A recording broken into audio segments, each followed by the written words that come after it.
గడిచిన 2 ఏళ్ళలో సంక్షేమ అభివృద్ధి జోడెద్దుల బండిగా మనం నడిపించుకుంటూ ముందరికెళ్తున్నాం. మనం అందించిన సంక్షేమం భారతదేశంలో ఏ రాష్ట్రం కూడా ఇవ్వట్లేదు. 2000 రూపాయల పెన్షన్ని 2000 రూపాయలు చేసింది మనమే. ఆ పెన్షన్ని తిరిగి 4000 రూపాయలు చేసింది మనమే. వృద్ధులుంటే 6000 రూపాయలు బెడ్కే పరిమితం అవుతే 15000 రూపాయలు ఈరోజు మనం అందజేస్తున్నాం. యావత్ భారతదేశంలో ఏ రాష్ట్రంలో కూడా ఇంత పెన్షన్ ఇవ్వట్లేదు. అనేక ధనిక రాష్ట్రాలు ఉన్నాయి, వాళ్ళు కూడా ఇవ్వట్లేదు. ఆర్థిక ఇబ్బందులున్నా ఇచ్చిన మాట నిలబెట్టుకుంటున్నాం. ఇంతేకాదు, దీపం పథకం కింద ఉచితంగా ప్రతి ఏటా 3 సిలిండర్లు ఇస్తుంది మనమే. 16,347 టీచర్ పోస్టులు, అదేవిధంగా 6,000 కానిస్టేబుల్ పోస్టులు కూడా భర్తీ చేసింది మనమే. ఇప్పుడు ఏకంగా 10,060 పోస్టులతో ప్రత్యేకంగా జాబ్ క్యాలెండర్ విడుదల చేసింది మనమే. ఏ డేట్ ఎగ్జామ్ పెడతాం, ఏ డేట్లో ఆ పోస్టులు కూడా భర్తీ చేస్తామని చెప్పింది కూడా మనమే. ఈ ఇంట్లో ఎంతమంది పిల్లలున్నా అంతమంది పిల్లలకి తల్లికి వందనం కూడా ఇస్తామని చెప్పింది మనమే. చేసి చూపించింది ఎన్డీఏ ప్రభుత్వం. అన్నదాత సుఖీభవ అందించింది మనమే. ఎన్ని ఆర్థిక ఇబ్బందులున్నా 1వ తారీఖు నాడు జీతం కూడా అందిస్తుంది మన ప్రభుత్వమే. ఆర్థికంగా ఎంత ఇబ్బందుల్లో ఉన్నో మనందరికన్నా మన ఆర్థిక శాఖ మంత్రులు కేశవ్ గారికి బాగా తెలుసు. అయినా కూడా బాబు గారు హామీ ఇచ్చారు, కూటమి ప్రభుత్వం హామీ ఇచ్చింది, ఇచ్చిన హామీని నిలబెట్టుకునే దానికి మనం వెనక్కి తగ్గేదానికి లేదని చెప్పి ఆయన కూడా ఒక ఆర్థిక శాఖ మంత్రులుగా అద్భుతమైన సేవ అందిస్తున్నారు. మనం చూసాం, వాళ్ళ 5 ఏళ్ళు అధికారంలో ఉన్నప్పుడు కనీసం రోడ్డు పైన పడిన గుంటలు పూడ్చలేదు. అలాంటిది ఈరోజు యుద్ధ ప్రాతిపదికంగా గుంటలు పూడ్చాం, రోడ్లు వేసుకుంటూ వెళ్తున్నాం. చేయాల్సిన పనులు ఇంకా ఉన్నాయి.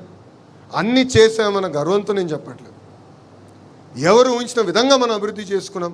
ఆర్థిక ఇబ్బందులున్న సంక్షేమ కార్యక్రమాలు చేశాం. చేయాల్సిన పనులు ఇంకా ఉంటాయి. తప్పనిసరిగా కలిసికట్టుగా మనం ముందరికెళ్తేనే మనం అనుకున్న పనులన్నీ చేయగలుగుతాం. ఇప్పుడు భారతదేశంలో పెట్టుబడిలో కూడా ఆంధ్ర రాష్ట్రం నంబర్ 1. 100 రూపాయలు భారతదేశంలో పెట్టుబడులు వస్తే దాంట్లో 25 రూపాయలు ఏకంగా ఆంధ్ర రాష్ట్రానికి వస్తున్నాయి. అందుకే మనం నిన్న మీటింగ్లో చెప్పా, మనది గూగుల్, వాళ్ళది గొడ్డలని. ఒక ట్రేడ్ మార్క్, ఒక బ్రాండ్ అంబాసిడర్గా మన చంద్రబాబు నాయుడు గారు అహర్నిశలు కష్టపడుతున్నారు.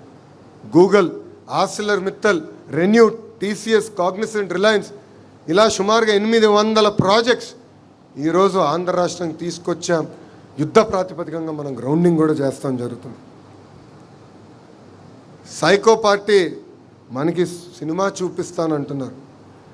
రపరప బ్యాచ్కి నేను ఒకటే చెప్తున్నా, మీ సినిమా విధ్వంసం, మా సినిమా అభివృద్ధి. మీ అందరి బాలయ్య, నా ఒక్కడికే ముద్దల మావయ్య తొడగొడితే వీళ్ళందరూ ఒక్కరు కూడా ఇక్కడ ఉండరు. ఈ సైకో బ్యాచ్ బతకదు. వాళ్ళు ఒకటే చెప్తున్నా, మీ సినిమాకి ఎండ్ కార్డ్ వేసేది మా పసుపు సైన్యమే, ఇది గుర్తుపెట్టుకోండి. పాదయాత్రలో కార్యకర్తలు నన్ను కలిశారు. పనిచేసే కార్యకర్తల్ని మీరు గుర్తించాలని పదే పదే కోరారు. అందుకే టెక్నాలజీతో జోడించి మనం అందరం పనిచేయాలన్నాను. ఇక్కడున్న చాలామంది కార్యకర్తలు మనం ప్రతిపక్షంలో ఉన్నప్పుడు నన్ను తిట్టుకున్నారు. ఓటీపీ వ్యవస్థ ఎందుకు పెట్టాడు, ఇంత సిస్టమ్ ఎందుకు తీసుకొచ్చారంటే, ఎవరు పని చేశారు ఎవరు పని చేయలేదని తెలుసుకునేదానికి ఆ వ్యవస్థను ఏర్పాటు చేశాం. ఈరోజు మై టీడీపీ అనే యాప్ తీసుకొచ్చాం.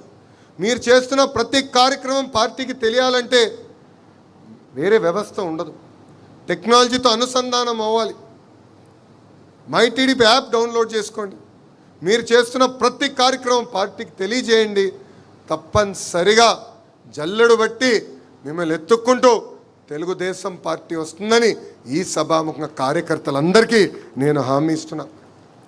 ఇక్కడున్న నాయకులను అడుగుతున్నా, ఎంతమంది మై టీడీపీ యాప్ డౌన్లోడ్ చేశారని?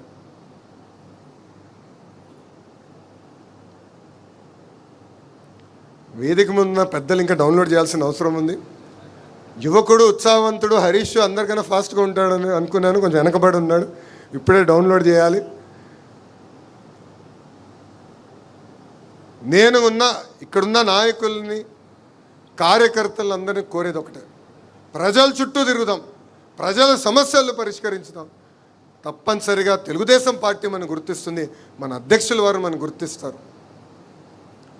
అంతేగాని రూముల్లో కూర్చుని పనిచేస్తే మన ఆశయాలు మనం సాధించలేం. ఇది ఇక్కడున్న మనందరం గుర్తుపెట్టుకోవాలని ఈ సభాముఖంగా కోరుతున్నాం. మీ అందరు తెలుసు, ఇక్కడున్న సీనియర్ నాయకులు తెలుసు, పాలిట్ బ్యూరోలో పనిచేసిన నాయకులు తెలుసు, నేను బయట ఎంత పోరాడానో దానికన్నా 5 రెట్లు ఎక్కువ నేను పార్టీలో పోరాడాను. పార్టీలో సంస్కరణలు తీసుకొచ్చేదానికి పోరాడాను. మనం ప్రతిపక్షంలో ఉన్నప్పుడు డిస్ట్రిక్ట్ పార్టీ కాదు, పార్లమెంట్ పార్టీ వ్యవస్థ తీసుకొస్తే బాగుంటుందని నేను ప్రతిపాదించాను, పోరాడా. మొదటిసారి ఆ పోరాటం ఫలించలేదు, కానీ నేను అధైర్యపడలేదు. నేను నమ్ముకున్న సిద్ధాంతం పార్టీ ఇంకా వైబ్రెంట్గా ఉండాలి, మనం ఎన్నికలు గెలిస్తే సంక్షేమ అభివృద్ధి చేయగలుగుతామని, కావాలని పార్లమెంట్ పార్టీ వ్యవస్థ ఉంటే బాగుంటుందని నమ్ముకున్న వ్యక్తిని. అహర్నిశలు పోరాడా. మళ్ళీ 3 పాలిట్ బ్యూరో మీటింగ్ల తర్వాత నాయకులందరినీ కలిసా, అచ్చెన్నాయుడు గారితో లాబీ చేశా, కాలువతో మాట్లాడి ఎట్టి పరిస్థితి వ్యవస్థ తీసుకొస్తే బాగుంటుంది, ఎక్కువ మందికి అవకాశాలు వస్తాయి కాదు, పార్లమెంట్ యాజ్ యూనిట్గా పనిచేస్తేనే మ్యాక్సిమం పార్లమెంట్ సీట్లు మనం కైవసం చేసుకోగలుగుతామని నేను లాబీ చేసి పోరాడిన తర్వాతనే సంస్కరణలు నేను తీసుకురాగలను.